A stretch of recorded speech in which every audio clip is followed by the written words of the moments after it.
Aujourd'hui, avec toutes ces distractions, nous avons le devoir impérieux de connaître la parole. Commencez petit à petit si vous ne l'avez pas encore fait, par étapes, sans chercher à atteindre des niveaux auxquels nous ne sommes pas préparés. Avec la simplicité et la joie dans le cœur, Dieu nous montrera la voie et nous permettra de comprendre ce qu'il faut au bon moment.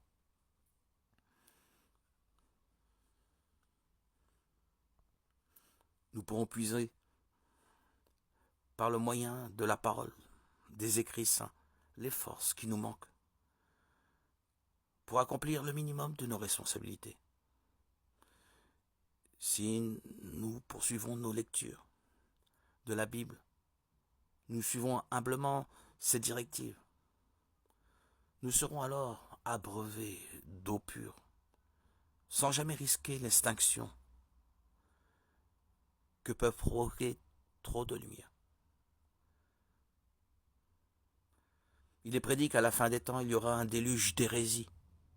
Pas un déluge d'eau, mais de pensées corrompues, et les plus hautes montagnes en seront recouvertes. Même en terre d'Israël, où le premier déluge n'avait pas sévi. Cela signifie que la corruption s'infiltrera jusque dans les cœurs. Aucune réflexion, aucune sagesse ne pourra protéger contre ce danger. Alors, tous les princes se disperseront. Les ministres trahiront leur souverain et ne seront plus à la hauteur de la tâche. Tout ne tiendra que grâce aux gens simples.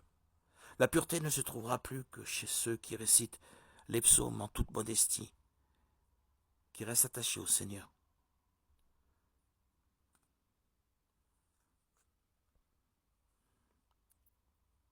Dans toute leur simplicité. Simplicité de pensée, simplicité d'action. Tel est le plus grand des secrets que chacun d'entre nous doit avoir à l'esprit. Dieu n'est pas un tyran et l'évangile n'a pas été donné aux anges.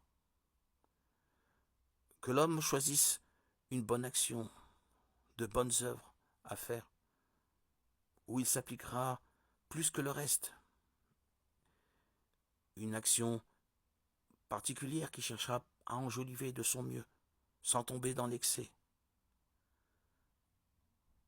pourra le conduire de la manière la plus simple, sans rien y ajouter ni en retrancher, vers la sanctification. C'est ce qu'attend de nous ce Dieu 3 fois saint.